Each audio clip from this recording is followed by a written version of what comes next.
Hello. So, bumili ko nito. Tadan! Mulberry. Okay, so kailangan ko ng inyong idea or input. Pakita ko muna yung harap ng bahay. Ayan, so as you can see, it's very, very hot dito sa Pilipinas. Nakakaloka. So, sa tanghaling tapat, tirik na tirik yung araw dito. So, pakita ko sa inyo yung harap ng bahay. Ayan. So, ayan yung bahay. Dito, yung mismong bintana, talagang super mainit siya. Nasisinagan siya ng araw ng bonggang-bongga. So, nagtanim na ako dito ng kiat-kiat dito, nasa ground na siya. And then another kiat-kiat dito.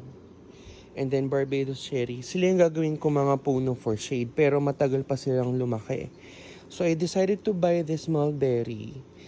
I'm thinking kung ikikip kong itanim itong mga lemon dyan for shade, pero it will take a long time to grow, or isalpa ko yung mulberry dito. 1, 2, 3 na mulberry para meron tayo ditong lilim or shade, or yung mulberry ilagay ko dyan.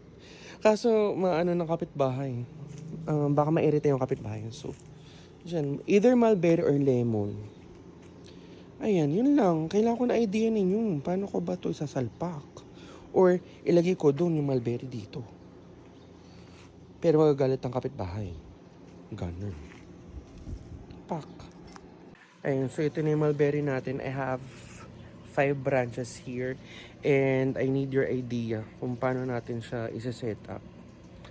Kailangan ko talaga na mabilis na panglilim dito sa lugar na to. Super init. So yun lang. Thank you so much for watching and I love you guys. Bye-bye. Mwah.